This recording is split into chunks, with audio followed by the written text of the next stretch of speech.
ಖಾಸಗಿ ಕಾಲೇಜು ವಿದ್ಯಾರ್ಥಿಯೊಬ್ಬನ ಮೇಲೆ KSRTC bus ನಿಲ್ದಾಣದ ಬಳಿ 5-6 ಜನರ ತಂಡವೊಂದು ಹಲ್ಲೆ ನಡೆಸಿ ಜೀವ ಬೆದರಿಕೆ ಹಾಕಿರುವ ಘಟನೆ ನಡೆದಿದೆ.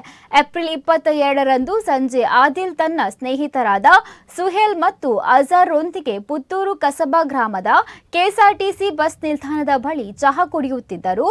ಈ ವೇಳೆ ಅಲ್ಲಿಗೆ ಬಂದ ಪರಿಚಯಸ್ಥರಾದ ಬಿಕೆ ಮೊಹಿನುದ್ದೀನ್, ಮೋಹದ್ ಹಾಗೂ ಇತರ 5 ಸೇರಿ ಆದಿಲ್ ಮೇಲೆ ಏಕಾಏಕಿ ಹಲ್ಲೆ ನಡೆಸಿದ್ದಾರೆ. ಹಲ್ಲೆಯನ್ನು ತಡೆಯಲು ಬಂದ ಸ್ನೇಹಿತರಿಗೂ ಬೆದರಿಕೆಯನ್ನು ಹಾಕಿದ್ದಾರೆ. ಸಾರ್ವಜನಿಕರು ಜಮಾಯಿಸುತ್ತಿದ್ದಂತೆ ಆದಿಲ್ಗೆ ಅವ್ಯಾಜ್ಯ ಶಬ್ದಗಳಿಂದ ಬೈದು ಜೀವ ಬೆದರಿಕೆ ಒಡ್ಡಿ ಸ್ಥಳದಿಂದ ಪರಾರಿಯಾಗಿದ್ದಾರೆ.